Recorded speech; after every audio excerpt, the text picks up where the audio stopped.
नमस्ते, राम राम। आप सभी का हार्दिक स्वागत और अभिनंदन।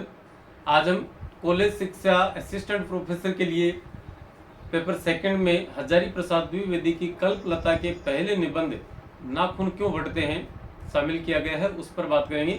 उस पूरे निबंध को हम शब्द से है यहाँ पर अध्ययन करने वाले हैं। देखें आप, शुरू करते हैं। चलिए कि बच्चे कभी कभी चक्कर में डाल देने वाले प्रश्न कर बैठते हैं। अल्पज्ञ पिता बड़ा दयनीय जीव होता है। मेरी छोटी लड़की ने जब उस दिन पूछ दिया कि आदमी के नाखून क्यों बढ़ते हैं तो मैं कुछ सोच ही नहीं सका। हर तीसरे दिन नाखून बढ़ जाते हैं। बच्चे कुछ दिन अगर उन्हें बढ़ने दें तो माँ बाप अक्सर उन्हें डांटा करते हैं, पर कोई नहीं जानता कि ये अभागे नाखून क्यों इस प्रकार बढ़ा करते हैं। काट दीजिए, वे चुपचाप दंड स्वीकार कर लेंगे, पर निर्लज अपराधी की भांति फिर छूटते ही सेंध पर हाजिर। आखिर ये इतने बेहया क्यों है? कुछ लाख ही वर्षों की बात है जब मनुष्य जंगली था, वन मनुष्य जैसा। उसे नाखून की जरूरत थी। उसके जीवन रक्षा के लिए नाखून बहुत जरूरी थे। असल में वही उसके अस्त्र थे। दांत भी थे, पर नाखून के बाद ही उनका स्थान था। उन दिनों उसे जूझना पड़ता था, प्रतिद्वंदियों को पछाड़ना पड़ता था। नाखून उसके लिए आवश्यक अंग था। फिर धीरे धीरे वह अपने अंग से बाहर की वस्तुओं का सहारा लेने लगा। पत्थर के ढेले और पेड़ के डाले काम में लेने लगा। रामचंद्र जी की वानरी सेना के पास भी ऐसे ही अस्त्र थे। उसने हड्डियों के भी हथियार बनाए। इन हड्डियों की हथियारों में सबसे मजबूत और सबसे ऐतिहासिक था देवताओं के राजा का वज्र, जो दधीची मुनि की हड्डियों से बना था। मनुष्य और आगे बढ़ा। उसने धातु के हथियार बनाए। जिसके पास लोहे और अस्त्र के हथियार थे वे विजयी हुए। देवताओं के राजा तक को मनुष्यों के राजा से इसलिए सहायता लेनी पड़ती थी कि मनुष्यों के राजा के पास लोहे के अस्त्र थे। असुरों के पास अनेक विद्याएं थी, पर लोहे के अस्त्र नहीं थे। शायद घोड़े भी नहीं थे। आर्यों के पास ये दोनों चीजें थी। आर्य विजयी हुए। फिर इतिहास अपनी गति से बढ़ता गया। नाग हारे, सुपर्ण हारे, यक्ष हारे, गंधर्व हारे, असुर हारे, राक्षस हारे। लोहे के अस्त्रों ने बाजी मार ली। इतिहास आगे बढ़ा। पतीले वाले बंदूकों ने, कारतूसों ने, तोपों ने, बमों ने, बम वर्षक वायुयानों ने इतिहास को किस कीचड़ भरे घाट तक घसीटा, यह सबको मालूम है। नग दर मनुष्य अब एटम बम पर भरोसा करके आगे की ओर चल पड़ा है, पर उसके नाखून अब भी बढ़ रहे हैं। अब भी प्रकृति मनुष्य को उसके भीतर वाले अस्त्र से वंचित नहीं कर रही है। एक बड़ी बात अंडरलाइन किया गया है इसको। अब भी वह याद दिला देती है कि तुम्हारे नाखून को भुलाया नहीं जा सकता। वह तुम वही लाख वर्ष पहले के नख दंतावलंबी जीव हो, पशु के समान एक ही सतह पर विचरने वाले और चरने वाले। तत्किम, तो क्या हुआ? मैं हैरान होकर मनुष्य हूं कि आज मनुष्य अपने बच्चों को नाखून न काटने के लिए डांटता है। किसी दिन कुछ थोड़े लाख वर्ष पहले वह अपने बच्चों को नाखून नष्ट करने पर डांटता रहा होगा। लेकिन प्रकृति है कि अब भी नाखून को जिलाई जा रही है, और मनुष्य है कि वह अब भी उसे काटे जा रहा है। ये कमबख्त रोज बढ़ते हैं क्योंकि ये अंधे हैं। ये नहीं जानते कि मनुष्य को इससे कोटि कोटि गुना शक्तिशाली अस्त्र मिल चुका है। मुझे लगता है मनुष्य अब नाखून को नहीं चाहता। उसके भीतर बर्बर युग का कोई अवशेष रह जाए, यह उसे ऐसे है। लेकिन यह भी कैसे कहूं कि नाखून काटने से क्या होता है? मनुष्य की बर्बरता घटी है, वह तो घटी कहाँ है, वह तो बढ़ती ही जा रही है। मनुष्य के इतिहास में हिरोशिमा का हत्याकांड बार बार थोड़ी हुआ है। यह तो उसका नवीनतम रूप है। मैं मनुष्य के नाखूनों की ओर देखता हूँ तो कभी कभी निराश हो जाता हूँ।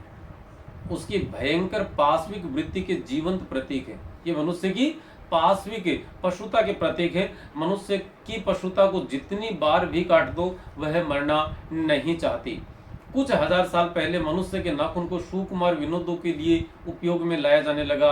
वात्स्यायन के कामसूत्र से पता चलता है कि आज से 2000 वर्ष पहले का भारतवर्षी नाखूनों को जमकर संवारता था। उनके काटने की कला काफी मनोरंजक बताई गई है। त्रिकोण, वर्तुलाकार, चंद्राकार, दंतुल इत्यादि विविध आकृतियों से नाखून उन दिनों विलासी नागरिकों के न जाने किस काम आया करते थे, क्योंकि और वह उनको सिकथक अर्थात मोम और अलग तक अर्थात आलता से यत्न पूर्वक रगड़कर लाल और चिकना बनाया करता था। गौड़ देश के लोग उन दिनों बड़े बड़े नखों को पसंद करते थे और दाक्षिणात्य छोटे नखों को। प्रश्न बन सकता है कि गौड़ देश के नागरिक हैं वो किस प्रकार के नाखूनों को, तो बड़े नाखूनों को, और दाक्षिणात्य छोटे नखों को। अपनी अपनी रुचि है, और देश की भी और काल की भी। लेकिन समस्त अधोगामिनी वृत्तियों को और नीचे खींचने वाली वस्तुओं को भारतवर्ष ने मनुष्योचित बताया है, यह बात चाहूं तो भी भूल नहीं सकती। मानव शरीर का अध्ययन करने वाले प्राणी विज्ञानियों का निश्चित मत है कि मानव चित्त की भांति मानव शरीर में भी बहुत सी अभ्यास जन्य सहज वृत्तियां रह गई हैं, दीर्घ काल तक उनकी आवश्यकता रही। अतएव शरीर ने अपने भीतर एक ऐसा गुण पैदा कर लिया कि ये वृत्तियां अनायास ही और अपने शरीर के अनजान में भी अपने आप काम करती हैं। नाखून का बढ़ना उनमें से एक है, केस का बढ़ना दूसरा, दांत का दोबारा उठना तीसरा, और पलकों का गिरना चौथा है। ये चारों क्रियाएं याद रखें। और असल में सहजात वृत्तियां अनजान की स्मृतियों को ही कहते हैं। हमारी भाषा में भी इसके अनेक उदाहरण मिलते हैं। अगर आदमी अपने शरीर की, मन की, वाक की अनायास घटने वाली वृत्तियों के विषय में विचार करे तो उसे अपनी वास्तविक प्रवृत्ति पहचानने में बहुत सहायता मिले।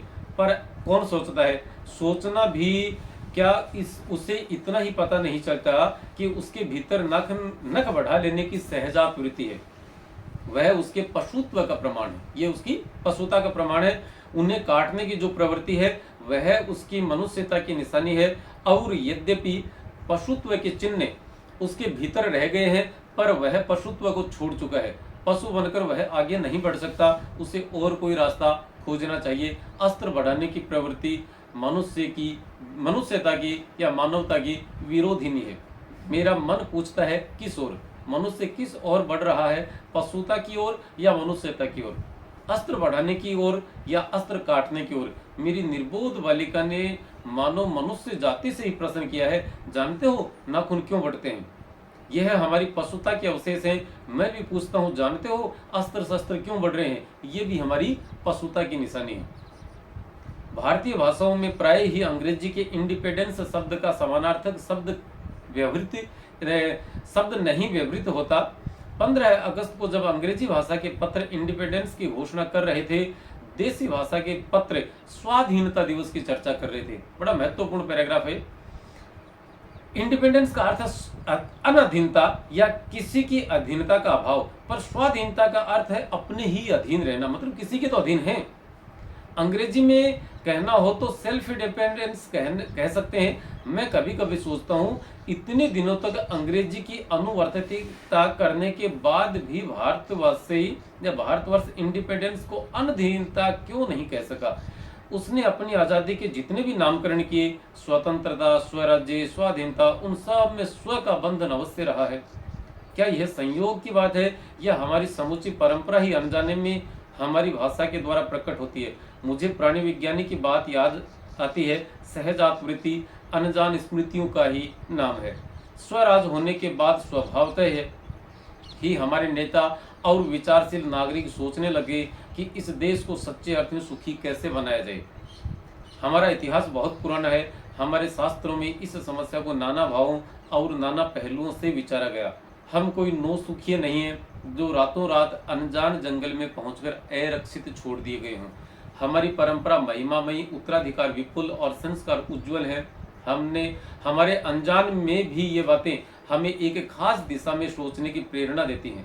यह जरूर है कि परिस्थितियां बदल गई हैं, उपकरण नए हो गए हैं और उलझनों की मात्रा भी बहुत बढ़ गई है, पर मूल समस्याएं बहुत अधिक नहीं बदली हैं।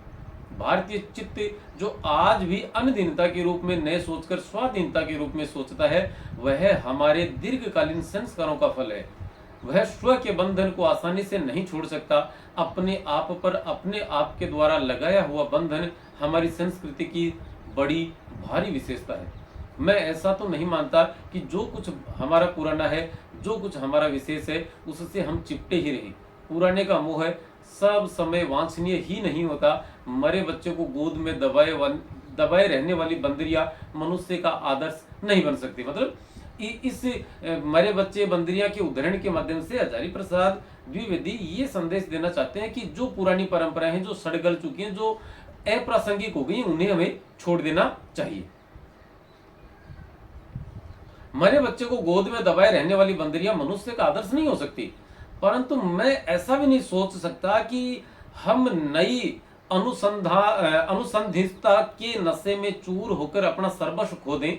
कालिदास ने कहा था कि सब पुराने अच्छे नहीं होते, सब नए खराब भी नहीं होते। भले लोगों की जांच कर लेते हैं, दोनों की जांच कर लेते हैं, जो हितकर होता है उसे ग्रहण करते हैं और मूढ़ लोग दूसरों के इशारों पर भटकते रहते हैं। सो हमें परीक्षा करके हितकर बात सोच लेनी होगी, और अगर हमारे पूर्व संचित भंडार में वह वस्तु हितकर निकल आवे तो इससे बढ़कर और क्या हो सकता है।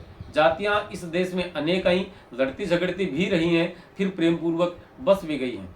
सभ्यता की नाना सीढ़ियों पर खड़ी और नाना और मुख्य करके, नाना का मतलब अनेक अलग अलग चलने वाली इन जातियों के लिए एक सामान्य धर्म खोज निकालना कोई सहज बात नहीं थी। भारतवर्ष के ऋषियों ने अनेक प्रकार से इस समस्या को सुलझाने की कोशिश की, पर एक बात उन्हें लक्ष्य की थी। समस्त वर्णों और समस्त जातियों का एक सामान्य आदर्श भी है, वह है अपने बंधनों से अपने को बांधना। मनुष्य पशु से किस बात में भिन्न है? आहार, निद्रा आदि पशु सुलभ स्वभाव उसके ठीक वैसे ही है जैसे अन्य प्राणियों के, लेकिन वह फिर भी पशु से भिन्न है। उसमें संयम है, दूसरों के सुख दुख के प्रति संवेदना है, श्रद्धा है, तप है, त्याग है। यह मनुष्य के स्वयं के उद्भावित बंधन है। इसीलिए मनुष्य झगड़े टंटे को अपना आदर्श नहीं मानता। गुस्से में आकर चढ़ दौड़ने वाले अविवेकी को बुरा समझता है और मन, वचन और शरीर से किए जाने वाले असत्य आचरण को गलत आचरण मानता है। यह किसी भी जाति या वर्ण या समुदाय का धर्म नहीं है, यह मनुष्य मात्र का धर्म है। महाभारत में इसीलिए निर्वैर भाव, मतलब कोई दुश्मनी का भाव न हो, निर्वैर भाव, सत्य और अक्रोध को सर्व वर्णों का सामान्य धर्म कहा गया है। एतद्धि त्रियते श्रेष्ठ सर्वभूतेषु भारत निर्वैरता महाराज सत्यम क्रोध है एवच। अन्यत्र इसमें निरंतर दानशीलता को भी गिनाया जा सकता है। गौतम ने ठीक ही कहा था कि मनुष्य की मनुष्यता यही है कि वह दूसरे सबके सुख दुख को सहानुभूति के साथ देखता है। यह आत्मनिर्मित बंधन ही मनुष्य को मनुष्य बनाता है। कौन सा? दूसरे के सुख दुख को समान भाव से देखना। अहिंसा, सत्य और अक्रोध मूलक धर्म का मूल उत्स यही है। मुझे आश्चर्य होता है कि अनजान में भी हमारी भाषा में यह भाव कैसे रह गया, लेकिन मुझे नाखून के बढ़ने पर आश्चर्य हुआ था। अज्ञान सर्वत्र मनुष्य को पछाड़ता है और आदमी है कि सदा उससे लोहा लेने की को कमर कसे है। मनुष्य को सुख कैसे मिलेगा? बड़े बड़े नेता कहते हैं वस्तुओं की कमी है और मशीन बैठाओ, उत्पादन बढ़ाओ, धन की वृद्धि करो और बाह्य उपकरणों की ताकत बढ़ाओ। एक बूढ़ा था, उसने कहा था बाहर नहीं भीतर की ओर देखो, हिंसा को मन से दूर करो, मिथ्या को हटाओ, क्रोध और द्वेष को दूर करो, लोग के लिए कष्ट सहो, आराम की बात मत सोचो, प्रेम की बात सोचो, आत्मतोषण की बात सोचो, काम करने की बात सोचो। आप कल्पना कर सकते हैं कि यह बुढ़ा कौन होगा। उसने कहा प्रेम ही बड़ी चीज है, क्योंकि वह हमारे भीतर है। उच्छृंखलता पशु की प्रवृत्ति है, स्व का बंधन है, मनुष्य का स्वभाव है। बुड्ढे की बात अच्छी लगी या नहीं पता नहीं, लेकिन उसे गोली मार दी गई। महात्मा गांधी के विषय में बात हो रही थी। मनुष्य आदमी के नाखून बढ़ने की प्रवृत्ति ही हावी हुई। मैं हैरान होकर सोचता हूँ बुड्ढे ने कितनी गहराई में बैठकर मनुष्य की वास्तविक चरितार्थता का पता लगाया था। ऐसा कोई दिन आ सकता है जबकि मनुष्य के नाखूनों का बढ़ना बंद हो जाएगा। प्राणी शास्त्रियों का ऐसा अनुमान है कि मनुष्य का अनावश्यक अंग उसी प्रकार झड़ जाएगा जिस प्रकार उसकी पूंछ झड़ गई थी। एक दिन मनुष्य की पशुता भी लुप्त हो जाएगी। शायद उस दिन वह मारणास्त्रों का उपयोग या प्रयोग भी बंद कर देगा। तब तक इस बात को छोटे बच्चों को परिचित करा देना वांछनीय जान पड़ता है कि नाखून का बढ़ना मनुष्य के भीतर की पशुता की निशानी है और उसे बढ़ने नहीं देना मनुष्य की इच्छा है। लेकिन इच्छा काम नहीं करती, वो जो प्रकृति है वो काम कर रही है। तो उसे नहीं बढ़ने देना मनुष्य की अपनी इच्छा है, अपना आदर्श है। बृहत्तर जीवन में अस्त्र शस्त्रों का बढ़ने देना मनुष्य की पशुता की निशानी है और उनकी बाढ़ को रोकना मनुष्यत्व का या मनुष्यता का तकाजा है। मनुष्य में जो घृणा है, जो अनायास बिना सिखाए आ जाती है, वह पशुत्व का द्योतक है। और अपने को संयत रखना, दूसरों के मनोभावों का आदर करना मनुष्य का स्वधर्म है। बच्चे यह जाने तो अच्छा हो कि अभ्यास और तप से प्राप्त वस्तुएं मनुष्य की महिमा को सूचित करती हैं। सफलता और चरितार्थता में अंतर है। मनुष्य मारना शस्त्रों के संचयन से, बाह्य उपकरणों के बाहुल्य से उस वस्तु को भी पा सकता है जिसे उसने बड़े आडंबर के साथ सफलता नाम दे रखा है। परंतु मनुष्य की चरितार्थता प्रेम में है, मैत्री में है, त्याग में है, अपने को सबके मंगल के लिए निःशेष भाव से दे देने में है। नाखूनों का बढ़ना मनुष्य की उस अंध सहजात वृत्ति का परिणाम है जो उसके जीवन में सफलता ले आना चाहती है, उसको काट देना उस स्वनिर्धारित आत्मबंधन का फल है जो उसे चरितार्थता की ओर ले जाती है। कम वक्त नाखून बढ़ते हैं तो बढ़े, मनुष्य उसे बढ़ने नहीं देगा। चलिए आज की इस वीडियो में फिलहाल इतना ही है। अगले वीडियो में हम फिर से नए टॉपिक के साथ, नए रचनाकार के साथ, नए कवि और नए लेखक के साथ वार्ता करेंगे। तब तक के लिए नमस्ते, धन्यवाद, जय हिंद।